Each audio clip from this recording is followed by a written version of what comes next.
Şakırımlarını kılıç yemin akayımla ey avalar ışıp baytam sila ehit izlerinde kıyana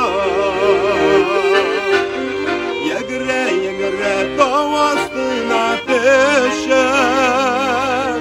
çişmelerde irnim şılatan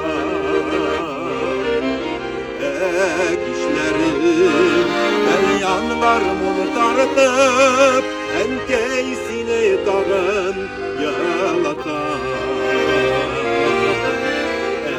ekişlerim el yanlarımı tartıp enkeysini dağın yalatan